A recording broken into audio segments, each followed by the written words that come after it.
Okay, good. So we are now recording. I want to thank everyone for joining us tonight. This is our first open mic night. And what we wanted to do, Gail and I, start holding these on a weekly basis for people to really come on and talk about questions they have or urgent needs, because there's a lot of different Facebook groups that people might post to and get a lot of different answers, or you might be in the middle of due diligence or a training class or a deal, or even some, borrower not performing and an issue may come up. And Trying to make bids and not knowing what to do. There's lots of tapes out right now. REO and Note. Are people getting those tapes? so, and Pondering, figuring out bids. and for the people out there, we wanted to just have this open session and let people come through, ask questions, and we'll try and answer them best we can. As we'll always say, we're not accountants, we're not attorneys, so don't take this Take it with a grain of salt. yeah, advice in the sense of, we'll tell you what we would do. Does it mean it's right, wrong, or indifferent? Who knows? But it's something just based on some of our experiences. We've done pretty well so far. Have you made horrible mistakes or just little mistakes? So do we want to start? There's a few that have come through that I found interesting that I wanted to touch upon, that was brought up by Karen, who mentioned she was doing seconds, but I've run into this as well, Gail, where during the foreclosure process, they've been looking for full payment history. And, when it's been owned by some of these larger banks or funds that go back a ways, especially if it's going back to the crisis 10 years ago, that data doesn't exist. Right. Have Yeah, I you had a run friend into who that? sold her house and they had lost all her information. Like, I don't even know how they reconstructed it to figure out what the payoff was. Yeah. But, So I'm curious, have you run into that? I've actually run into it once, but I'm curious if you have. no, I haven't. And how did they resolve it in your case? So one of the things was you only have to go back until they started or they stopped performing. So if someone was paying, and I'll just pick dates, 2000 to 2010, and they were performing till that time, and then they stopped performing in 2010, you just need to show the history from that point in time. Now, if you can't recreate it, two things can happen. It's also the borrower has to prove also that they've been making the payments. So the borrower would have to somehow try and prove that they've made those payments, which I don't know how many of us have, bank statements that go back way back when. And I could tell you, I don't even know who I was banking with in 2010 or 12. But the other thing too is if you do have, the pay history that might be off by a year, then one of the things you may want to do is just bite the bullet and say, hey, it was non-performing as of this date for the pay history, just so you're not getting into that fight with the borrower, which will end up costing you legal costs and time. What are your thoughts? Yeah, I was going to say, so if you can't really go back as far as they want you to, I mean, it really doesn't matter if you're willing to kind of waive things, right? Mm-hmm. But it's really your rights that are in a way the most affected, because the total amount that you can get is what is not going to be established. Mm-hmm. Or am I wrong about that? No, I don't. No, I think you're on the right page there. I kind of actually ran into a similar situation because I bought a contract for deed in South Carolina, and the borrower was marked 5 months late and is still marked 5 months late. And the guy, okay, it's not a situation where I called the borrower, like he called me. And everyone should know what the setup is at your servicer. Some servicers, if you are not using them to do your borrower outreach, if a borrower calls in, they're going to give them your phone number. So that's what happened to me. And the guy, as soon as I picked up the phone, he was screaming into it and talking about how he has never missed a payment and blah, blah, blah. And I actually put, first I put it back on him to like, okay, you show me how you made all the payments. And he was like, well, I'm not going to go back 8 years. So, he was so like adamant. And, it sounded like it could go to court, like he was that exercised about it. So I was able to get payment records from the previous servicer and back pretty far to when these supposed, missed payments were. And the payment histories are very hard to read. Some of them, they're often like just very garbled.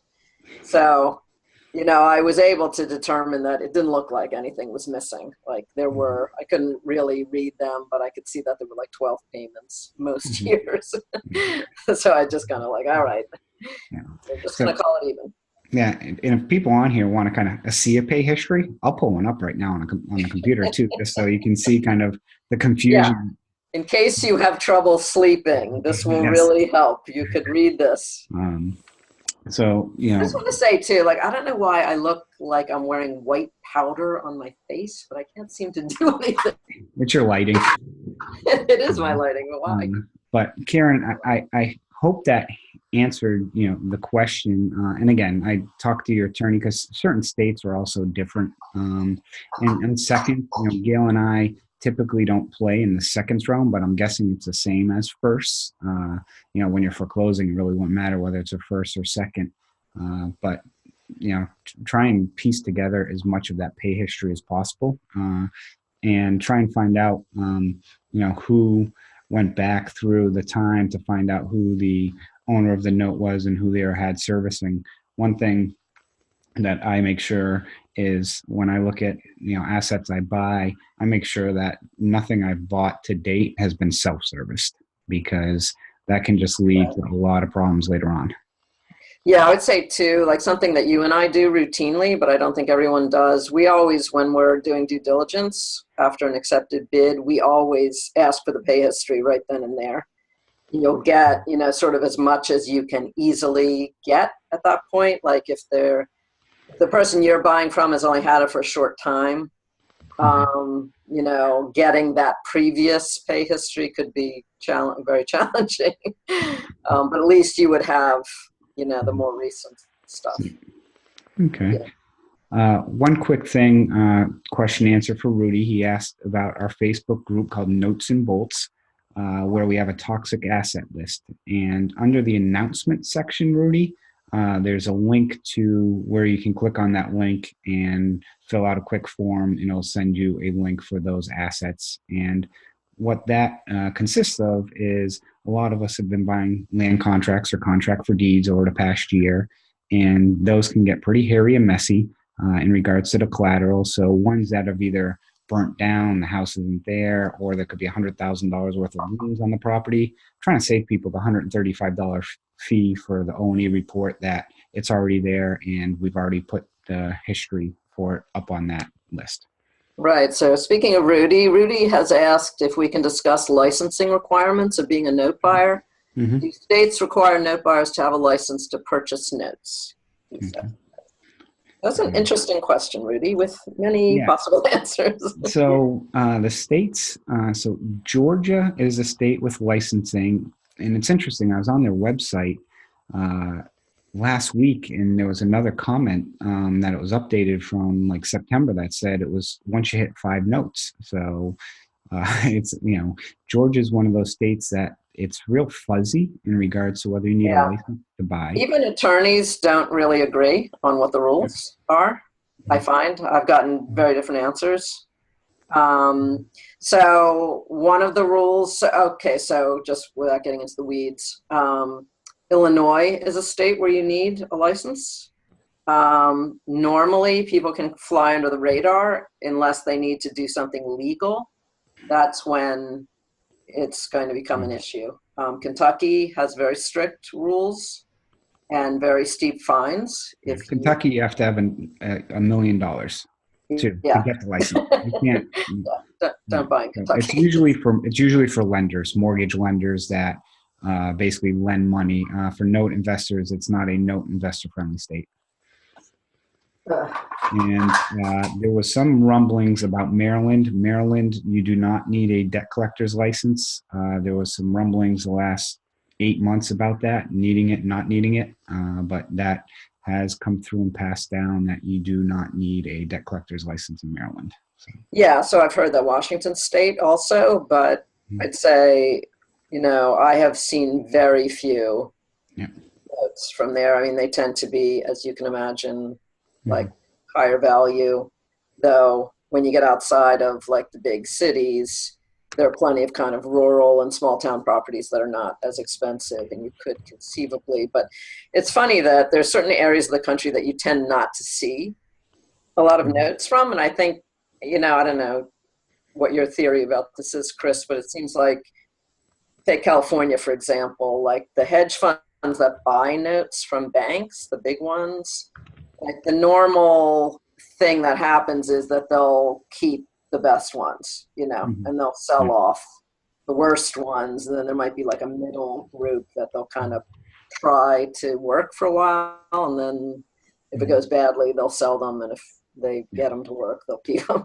But for that reason, I mean, I don't see Colorado notes. I don't see California, Yeah. lots of Yeah. places too I just much. put in the chat box too a link to the nationwide licensing system. So that has every state where you can click on the state and see kind of what the licensing requirements are if you do or do not need one. So that's a good place to start. If you're looking at a specific state, you can go on there and look specifically. Right. Okay. So Sri said that you don't get a pay history in seconds. Like, we're not going to pretend to know anything about seconds. Mhm. This is not where we have been playing, but everyone can just follow up with Yeah. Sri on that for That's like a interesting full because explanation. I recently acquired as a pool 3 seconds that they through Kirkland, and they provided me all the pay history from for a long time. So Yeah. I mean, it does seem odd that they would not. I mean, why mhm. would they not have a pay history? They service them just like a first. Mhm. They're accountable. They get audited just like they do with first. So, Here's one, yeah. Gail, that two questions. Well, we'll start with one, but I think both really cater to you a little bit. But one is from David. He's saying the tapes he's looking at so far, the seller is trying to sell him on the future of the note and didn't seem to want to discount or counter, especially on non-performing seconds. He asked, "What is our process on bidding on notes?" Yeah. Well, Mhm. actually, we devoted a whole two podcasts, right, on Yep. that, like what we do when we get Mhm. a tape. Yep. But I don't know if we really talked about what we. Mhm. So, I mean, obviously, if you're really asking like what's the number that Mhm. we do, you know, what we said is, so we will set up the spreadsheet where we will add some columns.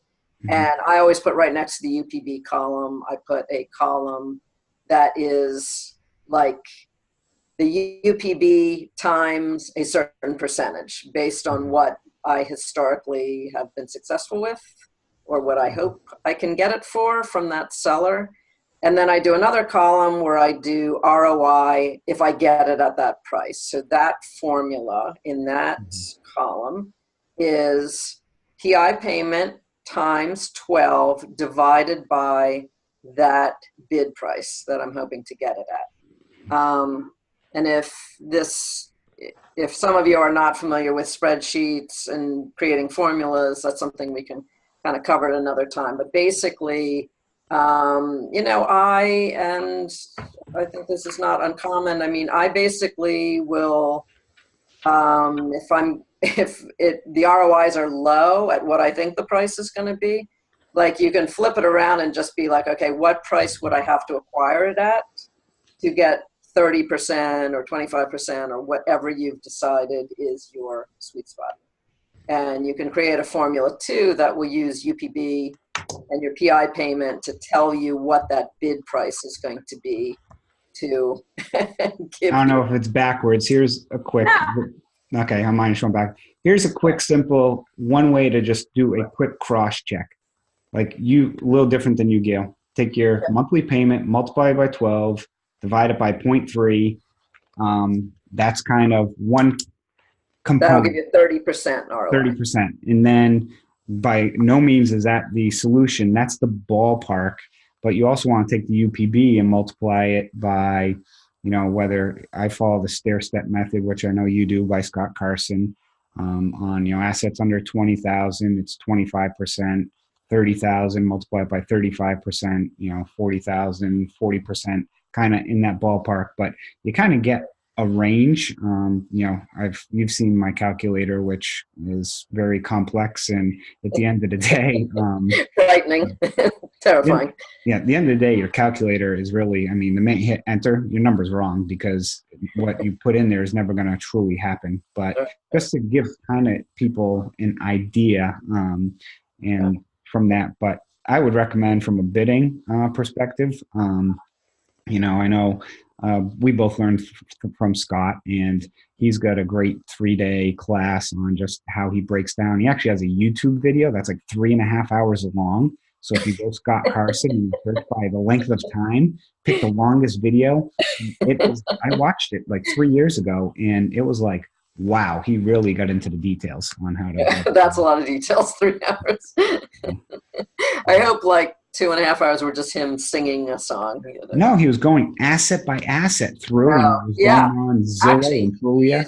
He used to do that when I first discovered Scott in 2016.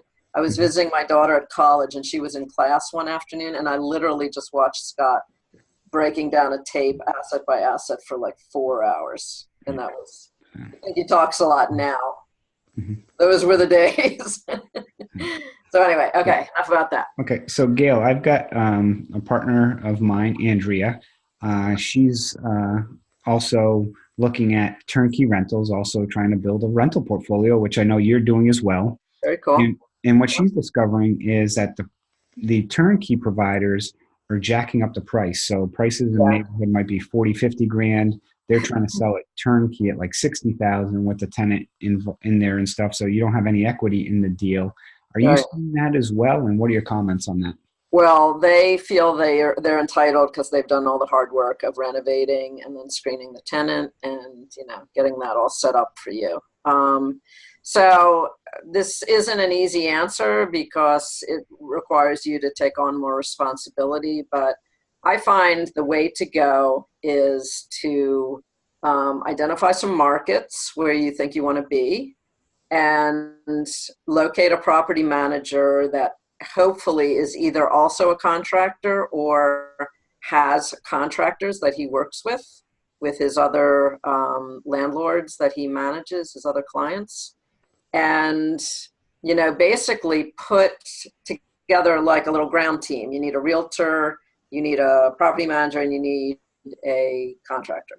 And hopefully the property manager is also a leasing agent. So like the more things you can kind of have in one person, I think like the easier it is. Like I have a great property manager in Indiana who spent like a lot of the last 2 days looking at properties for me.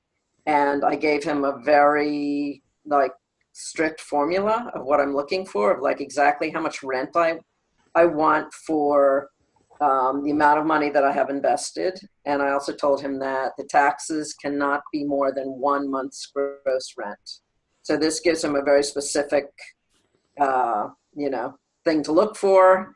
He's crystal clear. He does the contracting work with his brother. So when he goes to look at a property with a realtor, he's doing the scope of work in his head and, only really getting back to me about the ones that work. And it's great. So I'm looking in 3 different cities right now, 2 in Indiana and Birmingham in Alabama.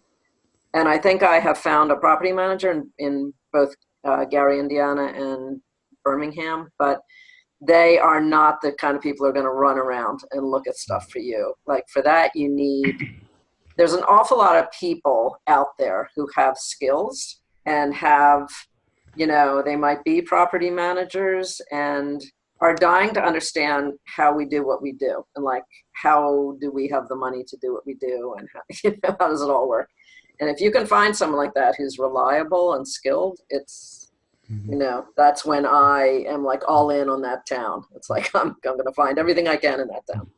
But one thing I'll mention, Gail, is like you're in real estate on a daily basis. If it's somebody who's doing other things and really just wants to buy an investment, what have you heard about turnkey investors? I mean, from my experience, what I've heard is there's some that are really good and there's some that are really bad, just like contractors. And you got to kind of be careful. Yeah, I mean, I would network for those kind of Mhm. things. I mean, anybody who's putting all that work into creating a turnkey situation is going to want, pretty steep, um, you know, kind of commission for doing that. So, I mean, that's what takes it from sort of Mhm. affordable to maybe not affordable at all. And you also have to, by reputation, know, like I've bought rentals where the landlord just literally, if it was a warm body, they would put them in there just to say it's rented,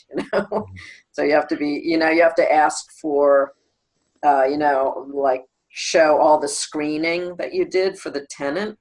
Mhm. Show me where you looked at his, you did a criminal background check, you did screen them for their financials. And don't just be like, oh, great, there's somebody in there. Because, once you buy it, that person's all yours. Yeah. Okay. Andrea, did that answer kind of your question? It's at the end of the day, I think it's a mixed bag. One recommendation is look at real estate investment groups in an area you're looking at. For example, Gail and I both invest kind of in Northwest Indiana on some assets, and there's a NWI meetup group in that area, or Facebook group that I go on and I see who people recommend for contractors or who they say to stay away from, or property managers. So that's one area where I tell you to maybe do some researching as well. Yeah, it might be easier to actually work through like friends in, that from notes, Mhm. because I haven't found people to be that helpful actually that I meet through the meetups. Like I've gone on and asked every admin of every meetup group, like for Northwest Indiana, and they're all just like, man, I don't know. Or, you know, I found more who not to use. So, yeah. Well, I guess that's also helpful.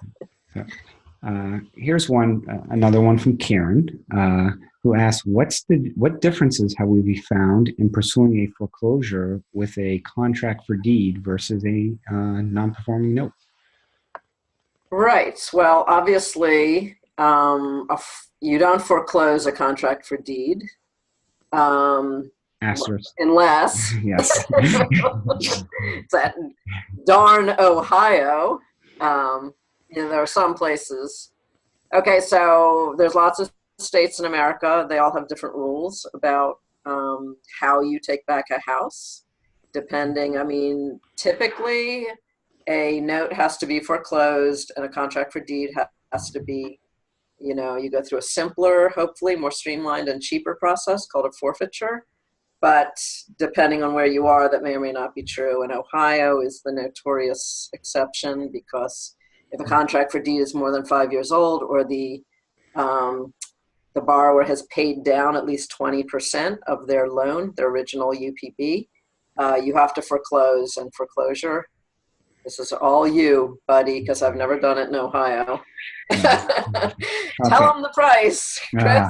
So Ohio, well, I don't think I foreclosed in Ohio, but Okay. so a What few about things. your house with the water in the basement? Nah, that was cash for keys. Ah, okay. You were lucky. But After all the suffering, you were yes. lucky. So the process is actually very similar.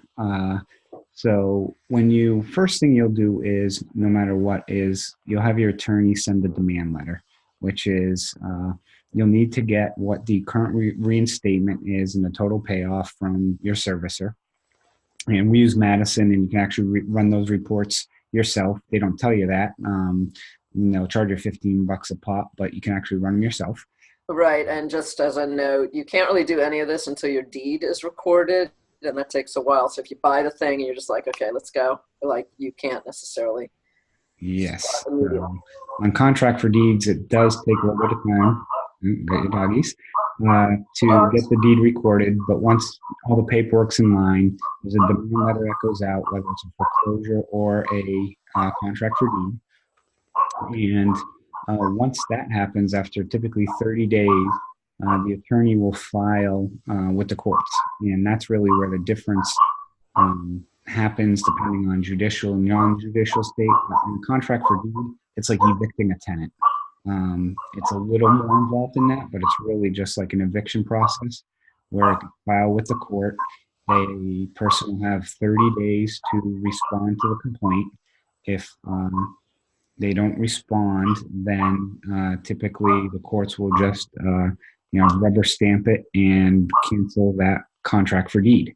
On the foreclosure process, it's a much lengthier process typically, especially in judicial states, and each state is different. But typically, a foreclosure will easily take you 6+ months unless you're in Georgia or a few other states. But the contract for deed, you can usually get that done in about 90 days. Yeah, with some caveats. If you have trouble serving the borrower, some states have pretty strict rules about how you serve them, the paperwork, both the initial notice and then the notice that, okay, your notice has expired and now we're going to court.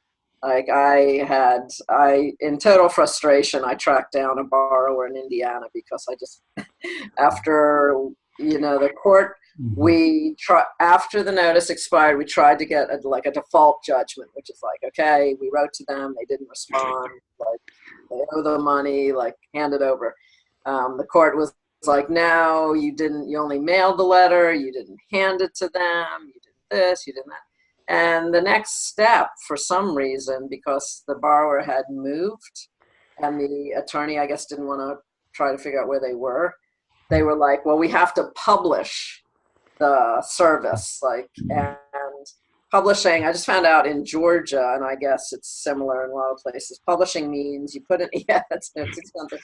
In Indiana, the bill, they were going to charge me $800 to publish. And I was like, wait a minute, aren't those little ads in the newspaper? Like, how much do those cost? Well, in Georgia, apparently we have to do it like 4 or 6 times, like once a week for 4 or 6 weeks. It's 4 weeks typically, yeah. Yeah, but even in Georgia, it's only going to be like $200. So I don't know why we were at $800 in Indiana, but yeah. That's what I found is typically with the contract for deeds, usually if the person's in the house, they'll want to stay because it's cheaper than rent. And if you're going through the forfeiture, a lot of times they've left. And the hardest part is actually finding them and hunting them down because once you file the suit, the sheriff, or we call it a server or whatever it is, has to go physically serve them. And that's when the clock starts for that 30 days. So I've had it where, and a lot of times it's, like I had one that actually was just filed yesterday in Indiana because the house is vacant and, trying to hunt the guy down. So it's, that's the hardest part typically is trying to find them after they left. And a lot of times, again, it will be, you may have to just go the newspaper route. Right. I thought everyone would just like to see who makes so much noise all the time. This is not the instigator, but the one who joins in. But I'll keep him quiet. Before we get next one, hey, Dan Deppen, if you go when you log in, if you go under investor reports, and then you can either do reinstatement or payoff. You click on that and then a screen pops up and you can do the borrower and the date. It'll say draft on it, but the thing, a word of caution is if it's in BK, in bankruptcy, you have to get it through them because they break everything out and the numbers don't make sense. But on regular ones, typically that works. Right. So Rudy is asking how we hunt people down. Do we use TLO? Yes, we do. Rudy, whoops. In my experience, attorneys don't generally have access to that. I don't know how they find people. They always ask me to do it. Yeah, they always ask me they'll ask me a lot of times what the social is, and then I refer them to Madison a lot of time. They'll have that. Right, which we only know because often in the file there's the borrower's initial application for the contract for deed or the financing. So this is the only way. So you have to dig. dig. Yeah. Another cool site I learned about the other day, as I enjoy I don't want to use the term stalking, but finding borrowers is Stephanie. I think it's Stephanie Lahart. Mentioned a site called People, which is PIPL.com. And typically I'll use Spokio to go on and look to see where they're living or how old the borrower is, if it's not in the file and stuff. But in Spokio's not really great at Facebook and stuff like that. But this website, People, PIPL, like I put a borrower in and boom, their Facebook, Instagram, everything just showed up. That's awesome. So again, that's PIPL.com. It's something I highly recommend for people out there if you're trying to find someone to get some information about your borrowers. Is it just social media, or do they have like phone numbers and stuff too? Hold on. I'll hop on right now.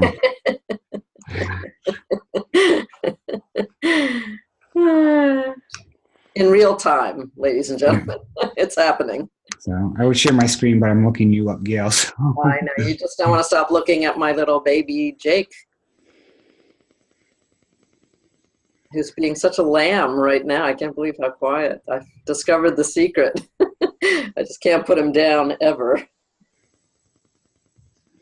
So it has your picture, your education, BS in journalism, cum laude from BU. Wait a minute. Your phone, your places, LinkedIn, Facebook, your wish list on Amazon. Shoot. I don't even know what's on that. Oh my God, what an invasion of privacy. Okay, Stephanie, you're next. Okay. Hey, I see that Melanie Jacob is on, and Melanie sent us an email earlier today. Melanie, do you want to hop on and we'll join you as a host and panelist and kind of bring up your question and talk about that deal you got going on? Give her a minute. Yes, and meanwhile, Andrea, yes, I am suggesting that you have your own team to help you with turnkey rentals. That's what I am striving for right now. I'm trying to see how to make Melanie a panelist. Okay, hold on. Let me reclaim host. I feel like Dr. Evil with my small white animal. Okay, Melanie is now. Melanie. Hold on, let me make her a host so she can unmute and everything. Yes, So, is there any other? Understands that this is totally a test run. Hey, Melanie. Hi. How are you? How are you doing? I'm sorry I got on a little late. That's okay. How's it? How are things in toasty old Michigan? It's cold. It's cold. Not too much snow though, so I'm not complaining. Yeah, it's been pretty good this year. You could be very, very buried in snow during this month. Yeah. Yeah. I'm grateful too. It's dry as a bone. Yeah, supposed to get snow this weekend. Yes. Yep. Yeah. Yeah. So, Melanie, you have an asset in Indiana, and you sent some questions through today. But if you don't mind, you share if you want to kind of tell everyone what you were asking about. Okay, so a lot of my questions were surrounding collateral files. So we purchased an asset in Indiana, and we found out at sort of the final hour it was pretty far into the foreclosure, and we were sort of caught off guard by that. But the borrower was not in the home, so there's a number of things that came up in this, and it's in my Jacob Journey and Notes video if you want to go back and deep dive it. But I just got the collateral file, the hard collateral file in the mail, and the first page is an affidavit of lost note. Mm-hmm. So my question to you was, having the note being lost, the hard file, we have all the soft files, but the hard file was lost. What does that do to the value, and what tips can you give us surrounding keeping track of your files, hard, soft? Are we going more to all digital? And, what does this mean, for the note value? Are you saying there is no hard file on this, or just that one piece is missing, the note? Yeah, the note. And Okay. there is a lost note affidavit in the file, correct? Yes, yes, Right. yes. Mhm. But you don't have an electronic copy of the note either. There's just no note, or do you have a scan of the note? There's a scan. I actually need to go look back and see, but I had all the collateral on a Dropbox. So I had all of what I thought was all the collateral. And then when I got this very skinny file, and I was like, oh, this is interesting. Yeah. So it was an affidavit of a lost note. So. Mhm. Yeah, I just before we jump in, I would just like to say that Chris and I bought an asset recently where we thought that the borrowers had been, it was a contract for deed. We thought the borrowers had already signed the property back over to Harbor, and we thought it was an REO. And I kept telling the servicer, you don't even have to board this because it's an REO. And then the servicer says to me, well, actually, the borrower that you're talking about is not the borrower. There's like another borrower. And sure enough, when I got the physical file, it was twice as fat. So I had the opposite situation. It's twice as fat as what I had scanned. And there was a whole new borrower. There was like 60 pages about these new borrowers that we knew nothing about when we were buying it. So, I think there's just a real issue about the consistency of files in general. Like when you think that you're based on the electronic collateral file and then come to find out that's not even the file, like the whole file, pretty upsetting. I mean, it worked out okay, but So just to step back, because I know there's some people here who might be very new. Collateral file is basically the history of the loan, all the documents that were created. Like if you bought a house, you signed a mortgage and a note, and over time that might get sold and passed around. So when we talk collateral, it's all those documents. So it could include the borrower's application for the financing. Mm-hmm. Certainly includes the land contract. And most of the time, I've bought them without land contracts. Surprise, surprise.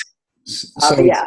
It's an interesting question, Mel, because I've talked to attorneys and there's varying opinions on this in regards to some states. In most non-judicial states, it's I don't think Indiana's judicial.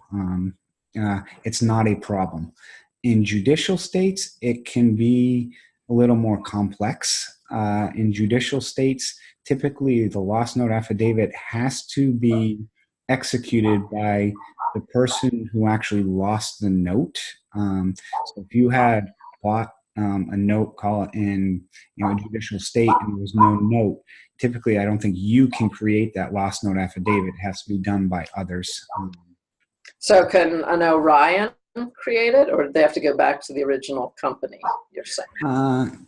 Good question. I've never had to have a lost note affidavit created. It's typically, but I've had instances as well, similar, where I get the file and then there's a lost note affidavit in it, and I'm like, oh boy. And then, now one thing I'll make a comment on is one thing I make sure that is in every single deal, contract that I sign, is language that states it is a redeemable first position note. So that way, if they didn't properly execute a lost note affidavit, then in my contract with them, hey, I can't redeem this because of if there was ever a legal issue, they would have to buy that back. So I've never had a seller even blink an eye when I said, hey, I want that language in there, because sometimes they put as is and so forth, but I have that language added, and never had, so that's one thing I'd say, a tip I'd give people is to make sure you have that language in there. But if it's this far along in foreclosure, I wouldn't see it as an issue.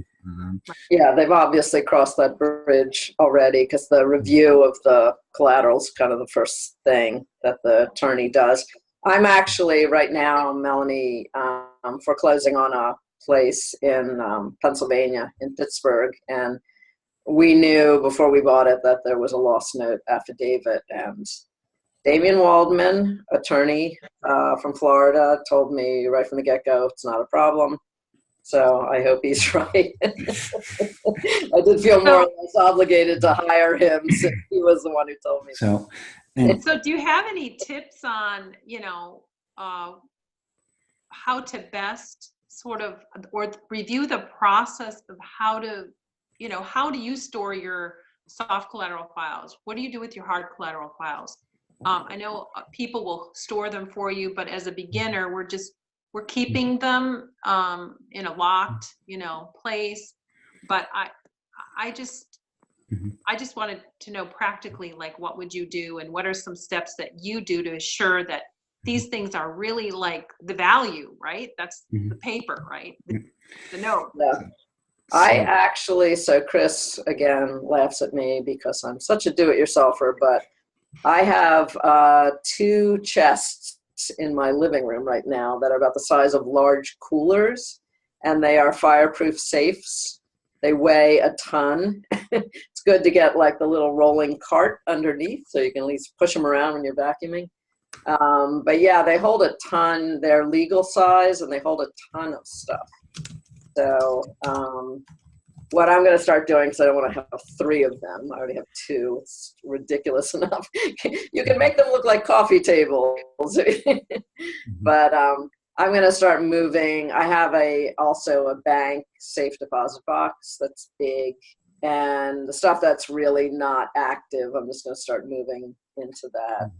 I just my bank is open every day. So it's a great bank from that standpoint, but still, you don't want to be like running over there every time you need something.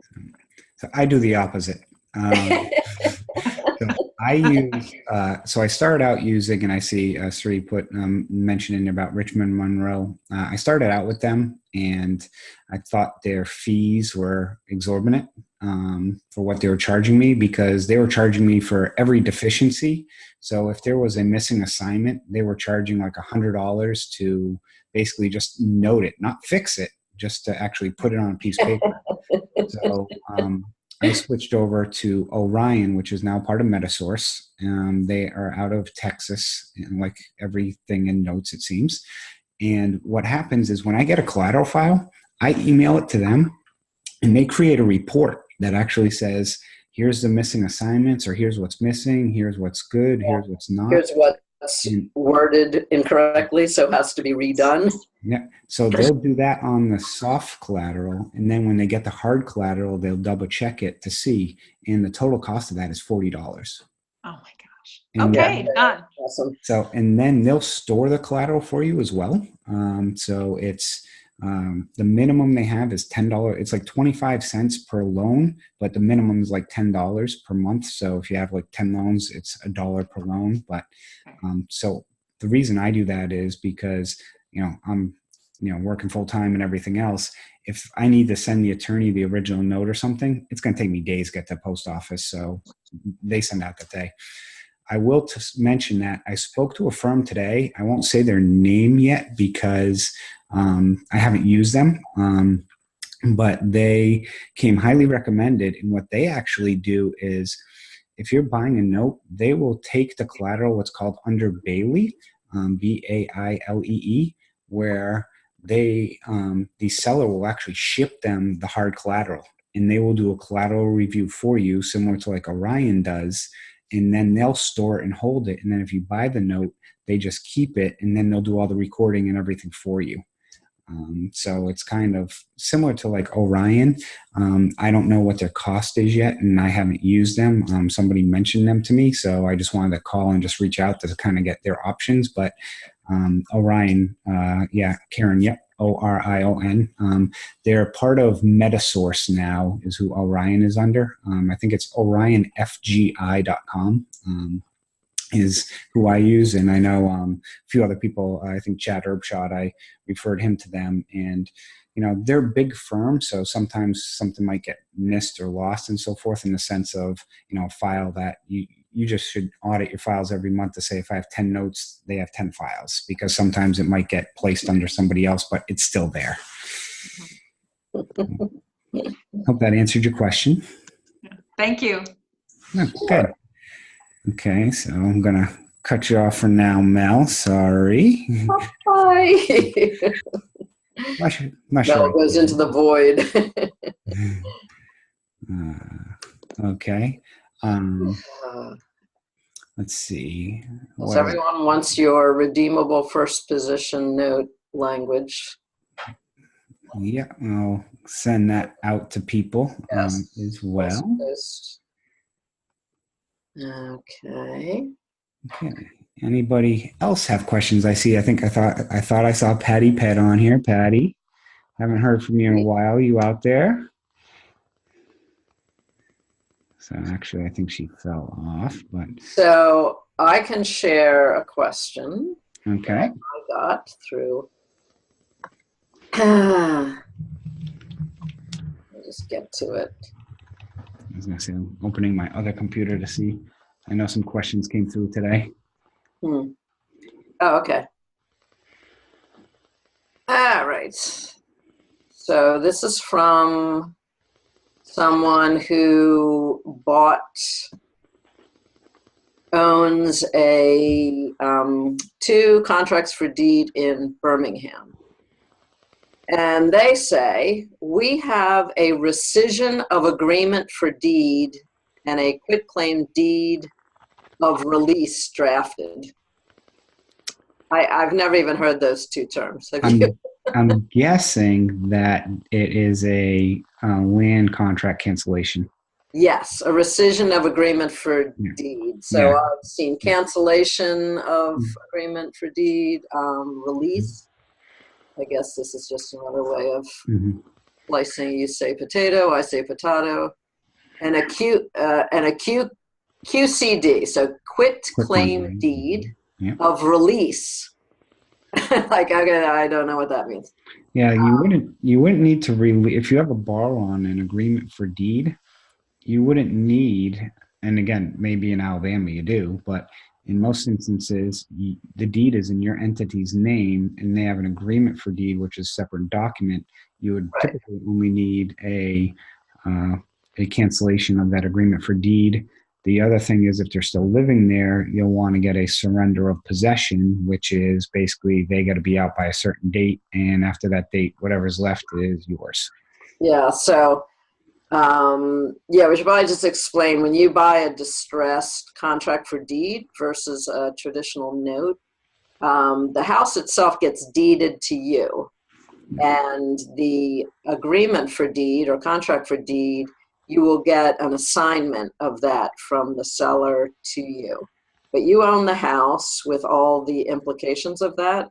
The main one being you need to get insurance, and that includes liability for anyone who gets injured on the property. You need that right away. So you need to talk to, when you're planning to fund a deal like that, you need to talk to your insurance company ahead and make sure that they can make the day you fund the date. What do you call the date? The effective date. Yeah. Oh my God, it's too late for me. So they go on to ask, should we record a termination and notice of abandonment with the quitclaim deed of a release? Okay. Now we are really down a rabbit hole, because what is a termination and notice of abandonment? I feel bad for my friend, because obviously someone has given them this vocabulary and now they feel like normal. I'm thinking that's just a surrender of possession. It's just.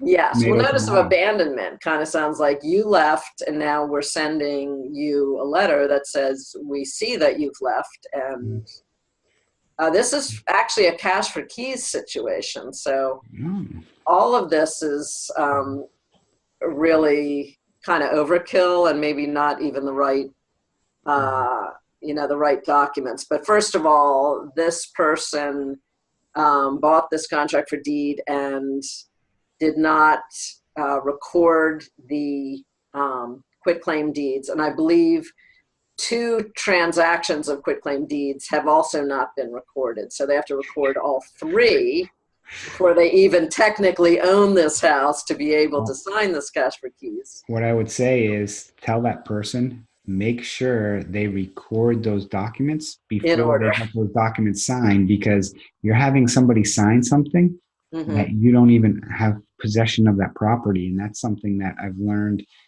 thankfully, not the hard way, Right.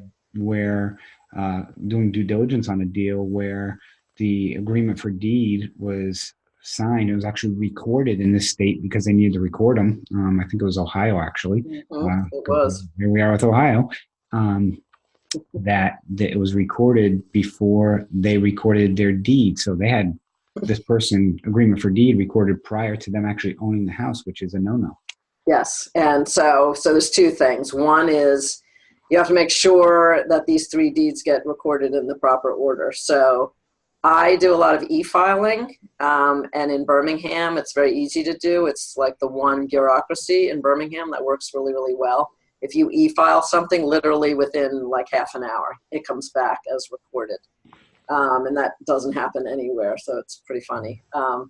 But I don't even take a chance. Like in the e-filing, supposedly they will record in the order in which you submit them, like, list them on, but I don't even take a chance. I will just send one, wait for it to be recorded, then I will send the next one and wait for it to be recorded. It's so much easier than trying to unravel a recording issue like that. Okay. Let's see. Hey, Dan Deppen, anything you want to add? Any questions you have, or share any of your experiences? Suri, I know you've bought, a lot in the seconds realm and stuff. Anything you want to add, or anybody else on? Any other questions that people would want to kind of throw out there? Okay, well, it's late. Yeah. Perhaps people are feeling like old Jake here, who can barely keep his eyes open. Forgot to bark and disrupt everything. So, okay. Well, Gail, I think we've answered some questions for people, and again, this is something we'd like to start doing on a weekly basis for people to come on, just share experiences, share questions, and people who've got deals going on or want to share things as well. Yeah, can we see is it possible to see a show of hands of people who would like to keep doing this in the future? Or in the chat box, just put. Can we get a hallelujah? Yeah, let's keep doing it. Okay. And also, for people who may have joined us late, we will put this up online as well. It will also be recorded episode on the podcast, so you'll be able to listen to it. There wasn't, from a video perspective, again, it's, it was more vocal. We didn't really share much on the screen and stuff, so you'll still be able to listen through that as well. And again, it is the Good Deeds Note Investing podcast. If you haven't listened to it already, we've got about 15 episodes up. And like Gail mentioned earlier, we've done some on business planning, also due diligence. We've done 2 episodes on, done some on IRA investing. So, oh my God. Sri just asked if you could do a session on Infusionsoft. Sri, he's been like waiting for someone to ask for this. This is like his, here's Chris's thing. Here's what I'll tell you about Infusionsoft. Wait till the end of the month. The reason why is they have a major announcement coming out on the 29th. I'm a certified consultant through Infusionsoft, so I'm part of their partners program, and they've got a very big announcement coming out the end of this month that is really going to be very interesting, and I think could be very helpful for a lot of small businesses who the biggest thing people have with Infusionsoft is they get intimidated about it, and they've got rightly so. and they've got some stuff coming out that really takes that intimidation completely away. So will you be out of a job then as the head explainer of Infusionsoft, or? No, actually, I think it will actually make me busier, because I think it will be much more. I think more note investors may now flock to it because feel like they can do it. They'll be able to show them that it's actually much more simplified, and they'll be able to do it. Right. So just so it's clear, like we want to be here every Thursday night because we realize that a lot of people don't feel confident to, buy notes and get involved because they don't feel like they have anyone to turn to. So we would like to be those people that you can turn to, and hopefully the ones who will give you the confidence, knowing that you can talk to us every week, have the confidence to really, jump in and buy some notes and start taking your lumps like the rest of us. Right, Chris? Yeah.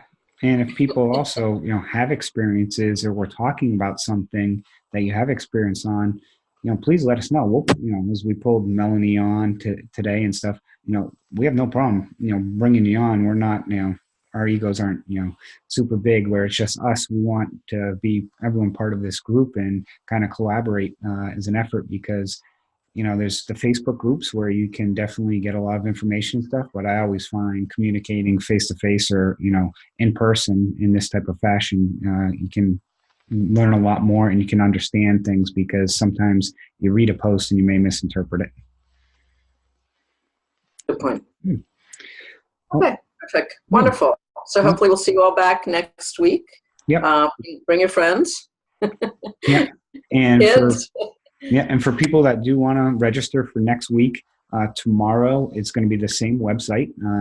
It'll be off of the 70 investments /podcast webinar. I'll also send emails out to people as well, but it'll be up there, and you'll see the date will be changed to register for the next one which is the 17th at 8:30 p.m. So, all righty. good. Well, great. Okay. Thanks, Chris. Gail, it's a pleasure as always. And talk to you at 7 a.m. So, remember, tomorrow at 12 we're recording too. Oh, we are? Yeah, every Friday. Check your calendar. Shoot. I made a lunch appointment with my brother. Oh, okay. Well, can we go to lunch with your brother? Your brother's more important. Thank you. Thanks. You're sweet. Again, thank you all for joining us, and have a good evening. Okay, night. Bye, Mom. Bye, Chris's mom.